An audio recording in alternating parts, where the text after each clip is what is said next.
राक्षस और खजाना। इस प्यारे से जंगल में 3 दोस्त रहते थे। एक का नाम रंजीत, दूसरे का नाम मुकेश और तीसरे का नाम रमेश था। एक दिन रंजीत कहता है कि अपने दोस्तों से, अरे मेरे प्यारे दोस्तों, मैं तुम लोगों को एक बात बताना चाहता हूँ कि हमारे बगल वाले जंगल में बहुत सारा खजाना है। अगर हम लोग जाएंगे तो उस खजाना हमारा हो जाएगा और हम माला माल हो जाएंगे। वैसे भी मेरा बचपन से सपना है अमीर बनने का। अगर तुम लोग मेरा साथ दो तो हम बहुत सारा खजाना ला पाएंगे घर पे। क्या बोला रे रंजीत? तू तो बहुत पक्की बात बोल दी तूने। मैं तो तेरे साथ चलने के लिए तैयार हूँ, क्योंकि मुझे भी बहुत दिनों से अमीर बनने का सपना मेरा भी पूरा नहीं हो रहा है। अगर तू कह दे तो मैं तेरे साथ जाने के लिए तैयार हूँ। अरे बेवकूफ़ों, तुम लोग क्या कर रहे हो? मुझे तो बहुत डर लग रहा है। उस बगल वाले जंगल में तो तुम्हें पता ही है, वो राक्षस रहता है जो हम तीनों को मार कर खा जाएगा और हमारी हड्डी भी नहीं बचेगी। वहाँ पे जाने की जिद छोड़ दो पागलों, मेहनत करो और मेहनत का फल मीठा होता है। ये सोने चांदी के चक्कर में मत पड़ो, ज़्यादा लालच बुरी बला है। छोड़ दो यार, मत जाओ वहाँ पर। देख भाई रमेश, अगर तुझे जाना है तो तू बता, वरना मैं अकेले ही निकलता हूँ, क्योंकि मेरे सपने बहुत बड़े हैं और यही मेरे पास एक मौका है। इस मौका को मैं गंवाने नहीं चाहता हूँ। मुझे तो अब बस अमीर बनना है तो बनना है। अब तो मैं जा रहा हूँ। अगर तू मेरे साथ चलेगा तो बता, मैं भी तेरे साथ चलूँगा। जल्दी कर। अरे रंजीत मेरे दोस्त, तू कैसी बातें करता है यार? मैं तेरे साथ नहीं जाऊंगा तो किसके साथ जाऊंगा? हम तीनों चलेंगे यार। हम तीनों तो एक दोस्त हैं यार। तू घबराता क्यों है? हम तीनों ही अमीर बनेंगे आज। तू चिंता मत कर दोस्त। चलो ठीक है पागलों, तुम इतना कह रहे हो तो मैं चलता हूँ।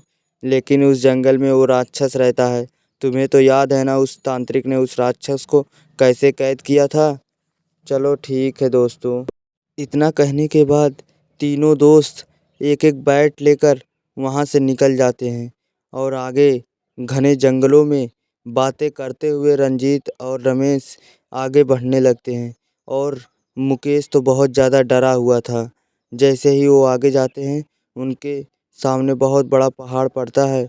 उस पहाड़ को वो लोग पार करते हुए आगे और सुनसान कब्रिस्तान की ओर आ जाते हैं। तभी उनके सामने अचानक वो राक्षस आ जाता है। उसे देखकर ये लोग बहुत ज़्यादा डर जाते हैं और इनके रूह में खड़े पसीने छूटने लगते हैं। नहीं नहीं राक्षस, हमें मत मारो, हमें छोड़ दो। हम इस जंगल से चले जाएंगे और तुम्हारे घर से भी हमें जीने दो अभी। हम वैसे भी जंगलों में रहते हैं, हमारे पास घर नहीं है। तुम ठीक बोले, हमें जाने दो। हमें छोड़ दो राक्षस भैया, हमें छोड़ दो। हमें मत मारो, हमें मारकर तुम्हें क्या मिलेगा? हमें जाने दो प्लीज़ राक्षस भैया। क्या बोले तुम लोग? तुम लोगों को मैं छोड़ दूं? ऐसा तो हो नहीं सकता। इतने दिनों बाद मुझे इंसानी मांस मिला है। इंसानी मांस को तो मैं ऐसे ही नहीं जाने दूंगा। वह इंसानी मांस तो मुझे बहुत अच्छा लगता है। आज लगता है कई वर्ष बाद मेरा पेट बहुत अच्छे से भरेगा। तभी रंजीत के दोनों दोस्त बचने की कोशिश करने लगते हैं और राक्षस आगे बढ़ता है और उन तीनों को मौत के घाट उतार देता है। उन तीनों को मारने के बाद उन तीनों को खाने चला जाता है। ज़्यादा लालच बुरी बला है। भूतिया हवेली। एक दिन की बात है। महेश के माता पिता का देहांत हो जाने के कारण महेश अपने दादी दादा के घर पे रहता था और उसके दादी दादा उसका बहुत ख्याल भी रखते थे।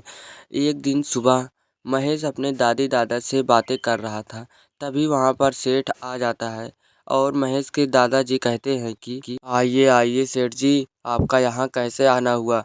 आप बता देते तो मैं आपके घर चला आता। आपको तकलीफ लेने की क्या ज़रूरत थी? महेश तो भूल रहा है। तूने अपने खेत गिरवी रखा था और उस खेत के लिए तुमने 2 महीने की समय भी मांगी थी, लेकिन मैंने समय दे दिया था। लेकिन अब वो समय पूरा हो गया। अब तुझे ये घर खाली करके जाना ही होगा, वरना बहुत ज़्यादा बुरा हो जाएगा तेरे साथ। तू मुझे 2 महीने से अपने घर का किराया भी नहीं दिया है। अब तुझे ये घर मेरे हवाले करना होगा।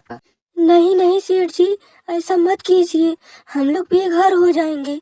हमारे पास तो दूसरा घर भी नहीं है और खाने के लिए खाना भी नहीं है। सेठ जी, हमें मत घर से निकालिए।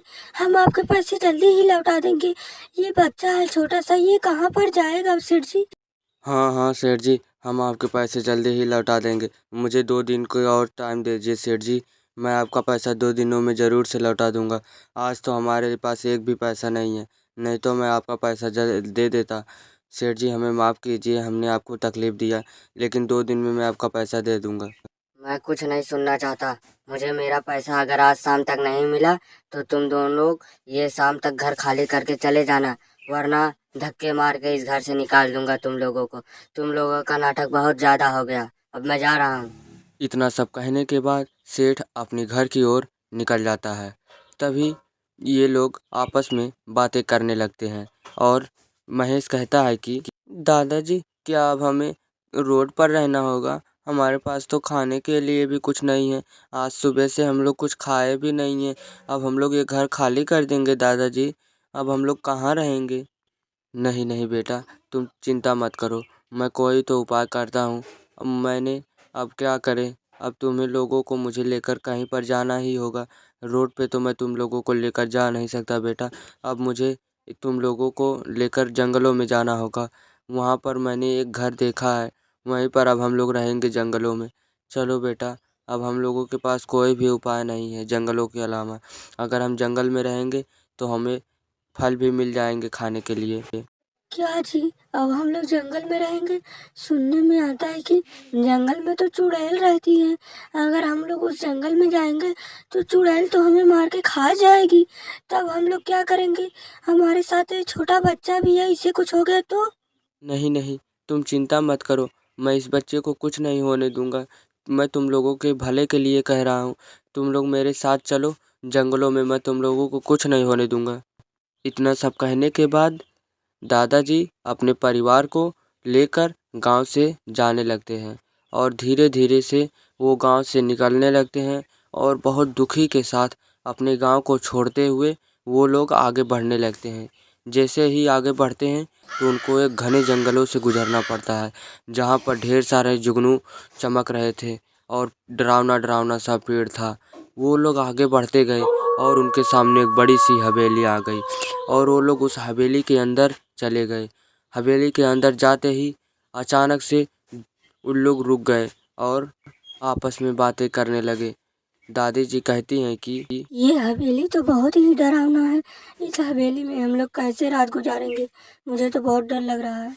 नहीं नहीं, तुम डरो मत, मैं अभी जाकर कुछ करता हूँ। यहाँ पर लाइट का इंतजाम अभी करता हूँ, तुम लोग रुको। तभी अचानक से धुआं उठता है और वहाँ पर एक डरावनी सी बड़ी सी चुड़ैल आ जाती है। चुड़ैल को देखकर वो लोग बहुत ही ज़्यादा घबरा जाते हैं। जैसे ही चुड़ैल उन लोगों के सामने आती है, उन लोग बहुत तेज़ी से चीखने लगते हैं और डरने लगते हैं। और डरते डरते वो लोग, तभी चुड़ैल वहाँ पे रहती है, कहती है कि शांत हो जाओ, डरो मत तुम लोग मुझसे। तुम लोगों ने मुझे आजाद कर दिया। इस हवेली में मैं बहुत सालों पहले से कैद थी और तुम लोगों ने इस हवेली को खोलकर मुझे आजाद कर दिया। तुम्हें जो चाहिए बताओ, मैं सब दूंगी। तभी महेश के दादाजी अपनी सारी परेशानियों को धीरे धीरे से उस चुड़ैल को बताने लगते हैं। उनके साथ जो भी हुआ और उनके साथ जो भी घटना घटी, वो सभी बातें वो चुड़ैल को धीरे धीरे एक एक करके सभी बातें चुड़ैल को बताने लगे। और चुड़ैल को बताने के बाद वो सब, चुड़ैल बहुत खुश हो जाती है और चुड़ैल उनसे कहती है कि तुम लोग डरो मत, मैं तुम लोगों को एक घर देती हूँ और तुम लोग उस घर में आराम से रहोगे। तुम अपने गांव में जैसे ही जाओगे, वहां पर तुम्हें एक बड़ा सा बंगला दिखाई देगा। वो बंगला तुम्हारा ही होगा और कोई पूछे तो बता देना कि वो बंगला मैंने नहीं दिया है, वरना मुझे कैद कर देंगे वो लोग। इतना सब सुनने के बाद महेश के दादी दादा अपने घर की ओर रवाना हो जाते हैं और बाहर जैसे ही निकलते हैं, चुड़ैल उनको देखकर बहुत खुश हो जाती है और वो लोग घने डरावने जंगलों से गुजरते हुए उसी रास्ते से वो लोग अपने घर की ओर जाने लगते हैं। जैसे ही उस जंगल को पार करते हैं, वहाँ पे बहुत बड़ी हवेली आती है। उस हवेली के अंदर वो लोग चले जाते हैं। जैसे ही हवेली के अंदर जाते हैं तो वहाँ पर उनका छोटा बेटा कहता है कि दादाजी ये हमारा घर है। तभी दादाजी कहते हैं कि हाँ हाँ बेटा, ये हमारा ही घर है। उस चुड़ैल ने हमें तोहफे में दिया है, हमने उसको आज़ाद कर दिया तो उसने हमें दे दिया। तभी छोटा बेटा अच्छे से नाचने लगता है।